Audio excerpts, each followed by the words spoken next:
Bienvenue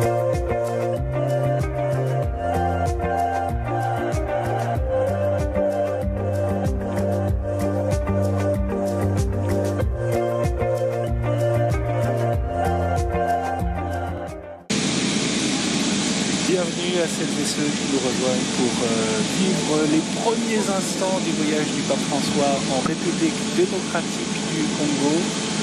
Aujourd'hui commence son 40e voyage apostolique en dehors de l'Italie qui va durer 6 jours. À Kinshasa d'abord, puis ensuite à Djouba, la capitale du Soudan du Sud, où il se rendra vendredi après-midi. C'est un voyage dont KTO a la joie de retransmettre chacune des étapes publiques à l'antenne, mais aussi sur YouTube, sur notre site ktotv.com, notre application et les réseaux sociaux. L'avion du pape, vous l'avez vu, a atterri il y a quelques minutes à 14h34 pour être précis sur ce tarmac de l'aéroport international Njili de Kinshasa, la capitale de la RDC. Et dans cet avion du pape, eh bien, nous retrouvons tout de suite Philippine de Saint-Pierre, notre envoyée spéciale qui est avec les journalistes accrédités. Bonjour Philippine.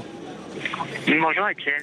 Alors comment ce vol s'est-il passé depuis le décollage ce matin de Rome pour le pape François ? Écoutez, un bon vol avec les quelques 75 journalistes représentant 14 pays qui sont accrédités pour ce voyage. Le pape est venu rendre visite à l'arrière de l'appareil à tous ces journalistes aux alentours de 10h du matin. Il s'est levé pour s'adresser à tous, mais il a précisé qu'il n'était pas en mesure de parcourir l'allée pour saluer chacun comme il le fait d'habitude. Donc il s'est rassis et ce sont les journalistes qui sont les uns après les autres passés devant lui. Le pape qui a dit sa joie d'entreprendre ce voyage, ce beau voyage. J'aurais voulu aller à Goma, mais avec la guerre, on ne peut pas y aller, donc ce sera seulement Kinshasa et Djouba, a-t-il précisé, en remerciant le travail des journalistes qui permet au monde entier d'entendre les messages qui seront donnés pendant ce voyage. Et alors on voit sur ce tarmac de l'aéroport des évêques à la fois du Congo mais aussi des représentants des différentes conférences épiscopales d'Afrique qui sont présentes et qui attendent et qui vont saluer le pape, qui sont vus spécifiquement à Kinshasa pour cette occasion. Il y a eu, Philippine, un moment d'émotion aussi partagé par le pape François au cours de ce vol. Oui, alors qu'il allait quitter l'arrière de l'appareil, il s'est arrêté, il a redemandé le micro et souligné qu'on était en train de traverser le Sahara.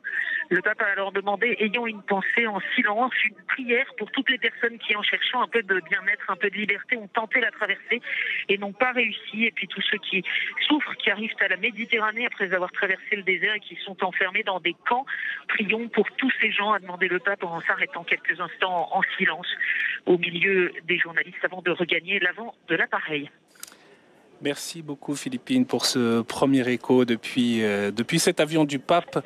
Le pape François qui bien sûr est attendu dans ce hall de l'aéroport, ce salon VIP. Il sera accueilli dans un instant par le Premier ministre de la RDC, Jean-Michel Sama Lukonde Kyandje, Premier ministre depuis avril 2021. Merci beaucoup Philippine. Bien sûr, on va vous retrouver tout au long de ce voyage à travers les directs et aussi également lors des flashs. Premier rendez-vous d'ailleurs tout à l'heure ce soir pour un premier flash depuis Kinshasa.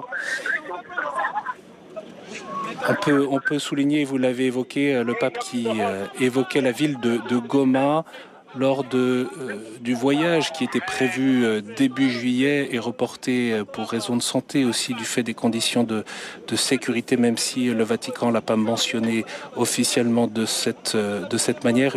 Une deuxième ville devait être visitée par le pape François, Goma, avec notamment une rencontre dans cette région particulièrement marquée par les conflits et où de très nombreuses personnes sont victimes de rébellions et de mouvements armés. Il y a également les victimes de l'éruption du volcan Nyiragongo qui devait rencontrer le pape François. Le pape voulait manifester sa proximité à ces populations. Et bien cette fois-ci, pour ce voyage qui se déroule et qui commence aujourd'hui, eh bien le pape ne restera qu'à Kinshasa dans ce programme officiel. Mais il aura l'occasion de rencontrer des personnes victimes venues de l'Est. Ce sera une rencontre à la Nonciature apostolique demain et bien sûr nous pourrons suivre cela en direct. On aperçoit ici présent à l'aéroport Monseigneur Monseigneur Charles Ndaka Salabizala, qui est évêque auxiliaire de Kinshasa et qui est le coordinateur de la préparation de cette visite du pape François en RDC.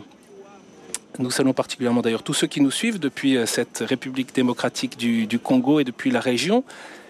Et pour les autres, eh bien, permettez-moi de donner quelques repères sur ce pays d'Afrique centrale qui comporte le plus grand nombre de catholiques en Afrique. Sur 105 millions d'habitants, 90% sont chrétiens, 49% sont catholiques. Mais il n'y a pas que les catholiques qui sont mobilisés pour accueillir le pape ces jours-ci.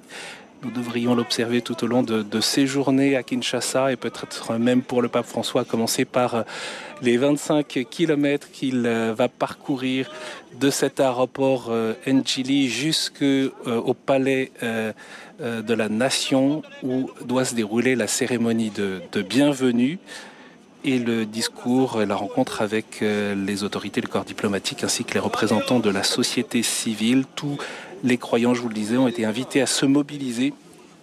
Les autorités protestantes, tout comme la communauté musulmane, ont appelé à réserver au pape un accueil chaleureux.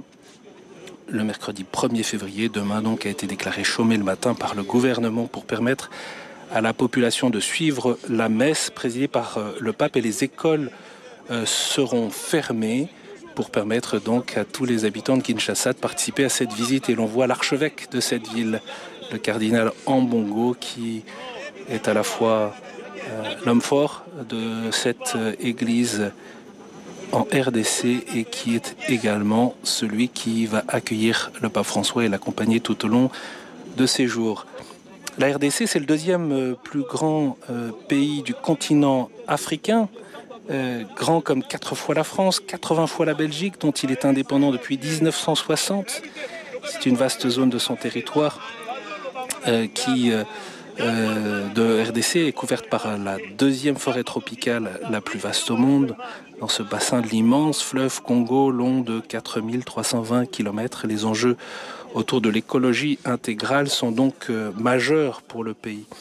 Territoire couvert également par la savane, avec les montagnes le long de la vallée du Grand Rift à l'est et les grands lacs, ou encore la chaîne volcanique des Virunga, où se dresse le Nyiragongo, ce volcan dont je parlais tout à l'heure, près de Goma.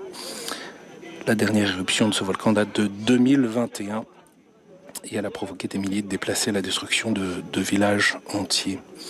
En RDC, les ressources minières sont également considérables. Elles attisent les conflits qui impliquent des composantes locales et étrangères, les multinationales aussi, pour l'accaparement des richesses. Il y a d'ailleurs dans ce pays un contraste frappant, un paradoxe entre les multiples ressources naturelles de ces immenses territoires et la pauvreté dans le pays. 73% de la population vit sous le seuil de pauvreté avec moins de $2 par jour. Des paroles du pape François, évidemment, sont attendues au cours de ce voyage autour de cette problématique. Et puis il y a les conflits en cours. Nous l'évoquions déjà tout à l'heure, notamment dans l'est du pays. L'état de siège, comme dans la ville de Goma. Le terrain qui avait été préparé pour la visite du pape en juillet dernier est aujourd'hui sur la ligne de front entre l'armée régulière et les forces rebelles du M23. Le soutien de ces forces par les voisins est mis en exergue ou dénié selon les sensibilités, avec des influences du Rwanda, de l'Ouganda notamment. À l'Angélus, le pape François avait invité à prier pour ce voyage. Il évoquait d'ailleurs sa visite sur cette terre, je cite, éprouvée par de longs conflits, surtout dans l'est du pays, en raison d'affrontements armés et de l'exploitation. Il vient en pèlerin de paix et de réconciliation. C'est d'ailleurs la devise de ce voyage en République démocratique du Congo, tous réconciliés en Jésus-Christ. On aura l'occasion de voir le logo de ce voyage en RDC avec une grande croix bleue. La bénédiction du pape François et derrière lui se profilent les contours du pays, sa biodiversité. On voit les responsables du dicaster pour la communication du Saint-Siège qui sont donc descendus de l'avion. Le nonce apostolique, Monseigneur Ettore Balestrero, le nonce apostolique en RDC,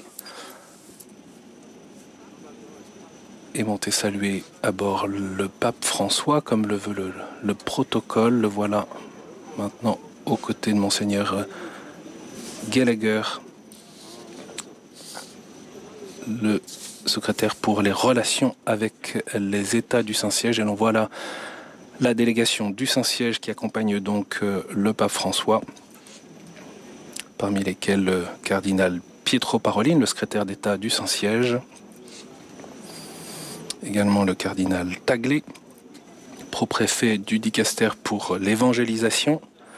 On a également aperçu le cardinal Kurt Corr, préfet du dicaster pour l'unité des chrétiens.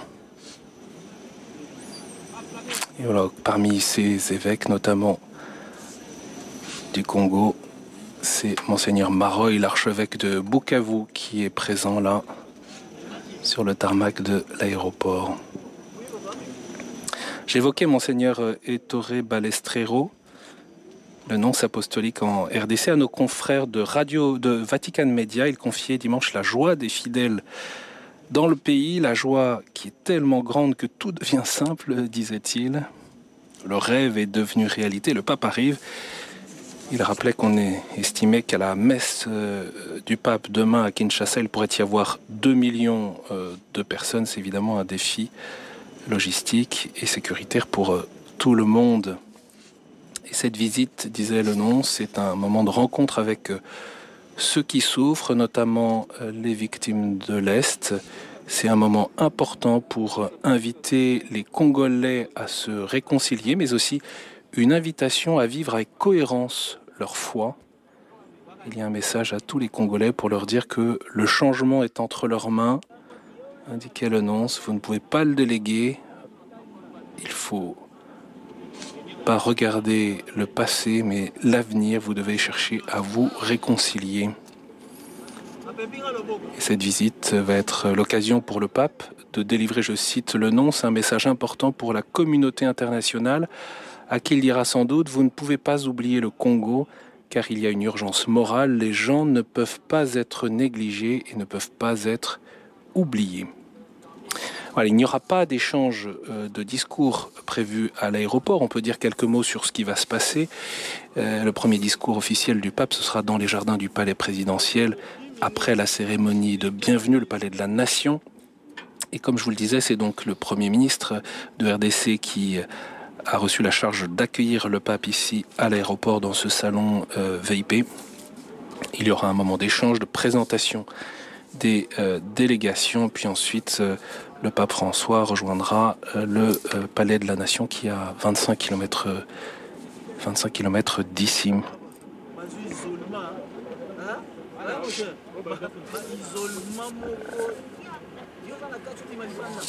Et c'est évidemment un très grand moment pour le pays.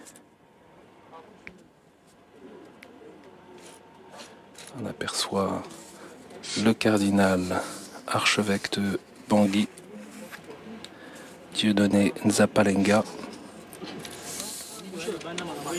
Et tout le monde guette donc la descente du pape François, vous le savez. Et on imagine, puisqu'on ne voit pas là en détail la descente de l'avion, que depuis le voyage à Malte, le pape François ne descend plus les escaliers de l'avion du fait de ses difficultés à marcher, mais il utilise un ascenseur pour faciliter donc sa descente de l'avion.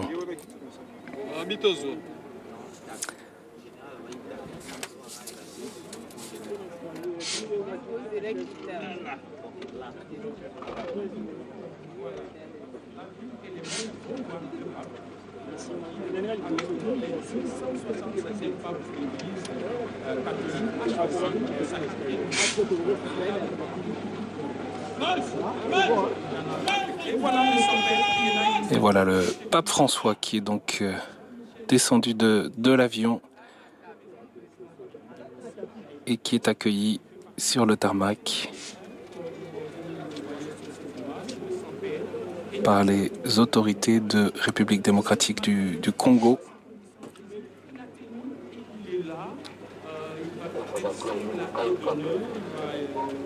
Les deux enfants voyaient lui remettre des fleurs en guise de bienvenue.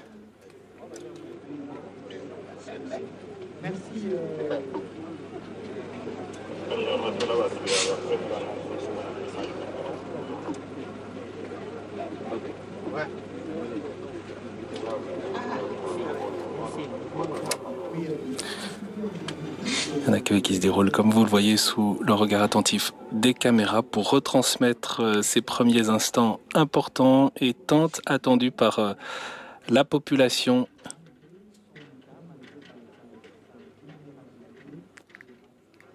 Et pour avoir été en République démocratique du Congo et en particulier à Kinshasa à la fin du mois de juin où les préparatifs, alors qu'on pensait à ce moment-là encore que le voyage pouvait se dérouler en juillet, les préparatifs battaient leur plein. Il y avait partout dans les rues des grands visuels, des grandes affiches souhaitant la bienvenue au pape François. On imagine aujourd'hui ce que le pape François va pouvoir voir sur son chemin jusque dans le centre-ville de Kinshasa.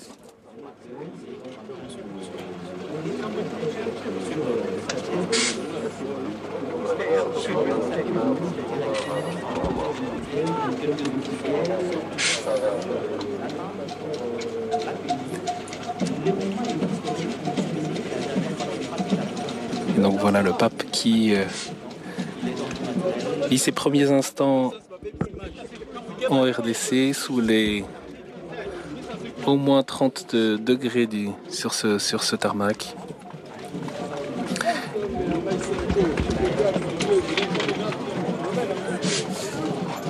On peut dire quelques mots du programme à la fois de cet après-midi et puis des prochains jours à Kinshasa pour les avoir bien en tête. Donc je le disais, le pape va rejoindre le Palais de la Nation pour la cérémonie de bienvenue qui, selon le programme officiel, doit se dérouler à 16h30. À 17h30, ce sera son premier discours lors de la rencontre avec les autorités, la société civile et le corps diplomatique. Le grand moment de rencontre avec la population, ce sera mercredi à partir de 9h15 pour la messe sur l'aérodrome Ndolo, dans le centre ou quasiment de la capitale congolaise. Donc une messe qui sera célébrée en rite zaïrois par le pape François. L'après-midi, le pape à l'Annonciature apostolique rencontrera les personnes victimes de l'Est du pays, puis ensuite les représentants des œuvres caritatives. Et c'est jeudi matin que le pape François retrouvera les jeunes notamment et les catéchistes. Ce sera au stade des Martyrs, ce grand stade qui accueille les grands matchs de football à Kinshasa. Il y a eu cette nuit des pluies orageuses importantes qui ont fait que les installations se sont partiellement, notamment autour du podium, effondrées, mais depuis les organisateurs et le gouvernement ont indiqué que les choses avaient été remises en ordre et que la légèreté des structures avait été conditionnée par la nécessité de respecter notamment les caractéristiques techniques du stade. Donc la rencontre avec les jeunes, ce sera jeudi matin, l'après-midi 2 février, fête de la présentation de Jésus au Temple, fête de la vie consacrée. Le pape François retrouvera les personnes consacrées, les séminaristes, les diacres, les prêtres à la cathédrale Notre-Dame du Congo à Kinshasa. Donc ce sera à 16h30. Avant de retrouver en fin de journée les membres de la Compagnie de Jésus, comme le pape François le fait d'ordinaire. Mais une rencontre privée, ce sera à l'Annonciature apostolique le vendredi matin, le pape François se rendra au siège de la CENCO, la conférence épiscopale nationale du Congo, donc les évêques de RDC. Ce sera à 8h30 avant de rejoindre cet aéroport de Njili. Voilà, nous avons parcouru les quelques grandes étapes de ce programme du pape François en RDC. Il s'envolera ensuite au Soudan du Sud pour un voyage également historique, notamment avec des dimensions particulières et écuméniques. Moi, je vous propose donc qu'on puisse se retrouver en direct du Palais de la Nation aux alentours de 16h30 selon le programme officiel, mais évidemment on sera particulièrement attentif pour suivre l'horaire précis d'arrivée du pape François. On le voit aux côtés là du Premier ministre pour un bref échange. Et puis nous suivrons ensuite à 17h30 le premier discours du pape sur le sol congolais.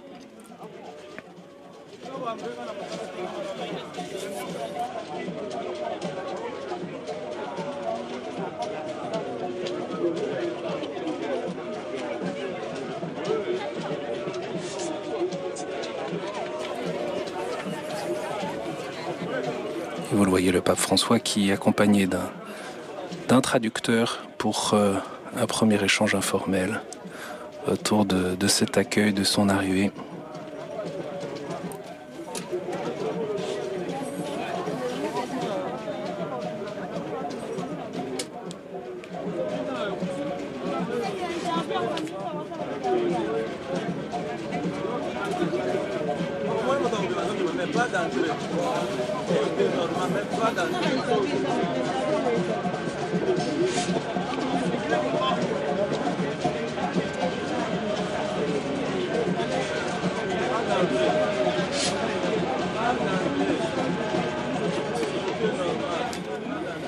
C'est le moment pour le pape François de saluer les autorités présentes qui font partie de la délégation officielle ici, qui l'accueillent.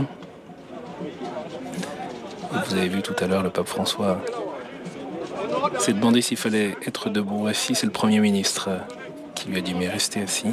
On a vu cet échange et le geste.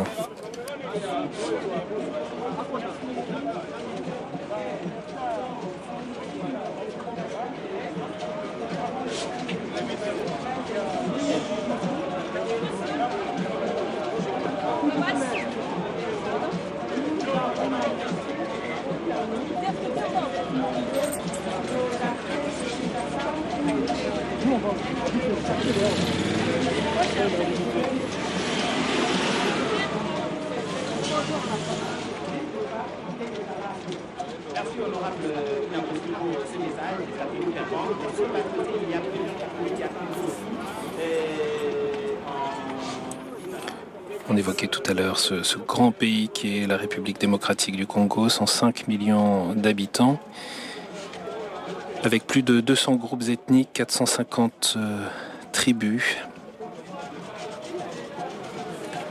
50% de la population est catholique, 20% protestante. Il y a 10% de musulmans, 10% de kimbanguistes.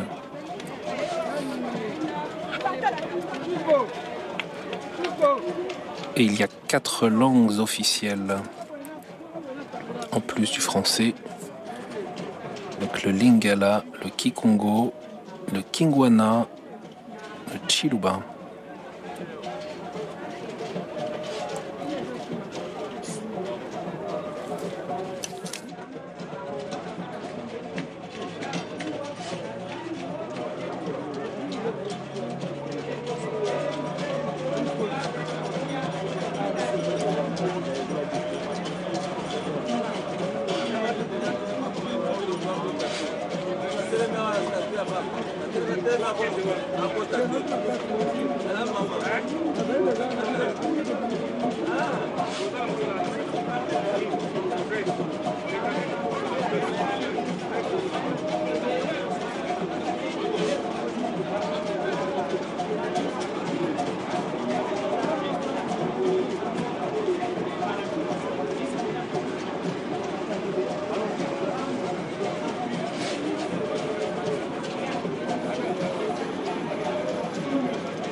Voilà, et après la délégation officielle du côté des autorités de la République démocratique du Congo, c'est la délégation du Saint-Siège qui vient saluer le Premier ministre. Donc le cardinal Parolin, le secrétaire d'État du Saint-Siège. Le cardinal Luis Antonio Tagle, propréfet du dicaster pour l'évangélisation. Il est philippin. Le cardinal Kurt Koch, qui est le préfet du dicaster pour l'unité des chrétiens. Cardinal suisse.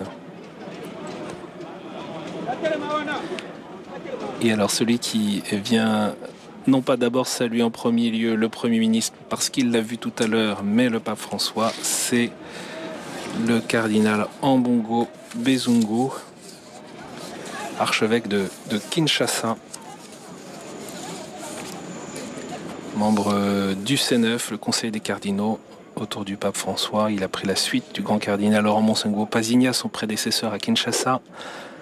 Le cardinal Ambongo Bezungu est vice-président du SHIAM, le symposium des conférences d'Afrique et de Madagascar. Capucin à 21 ans, ordonné prêtre en 1988, nommé évêque par Saint Jean-Paul II en 2004. Il a été nommé coadjuteur de Kinshasa en 2018, créé cardinal en 2019.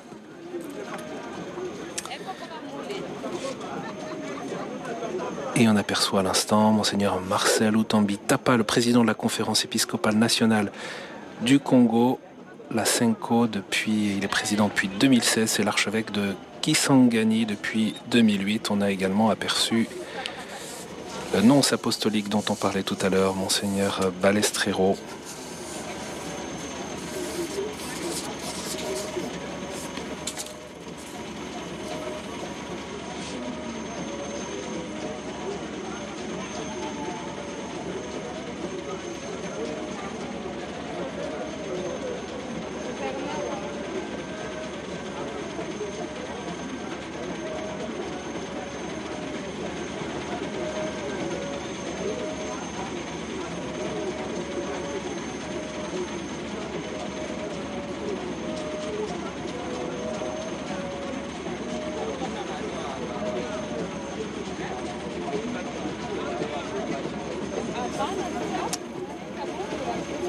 Voilà, le dernier a salué le Premier ministre dans cette délégation du Saint-Siège chez le préfet du dicaster pour la communication, Paolo Ruffini.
Et bien sûr, je vous le disais, nous allons suivre en direct sur KTO l'ensemble de ces étapes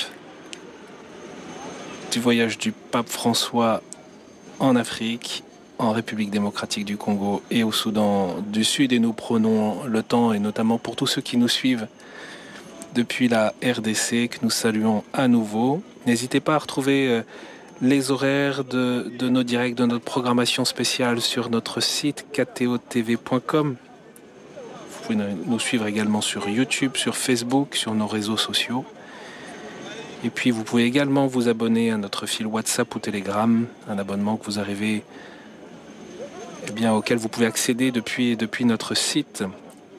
Je vous le disais, la prochaine étape donc pour le pape ici, c'est la cérémonie de bienvenue au palais de la Nation. Elle est annoncée à 16h30.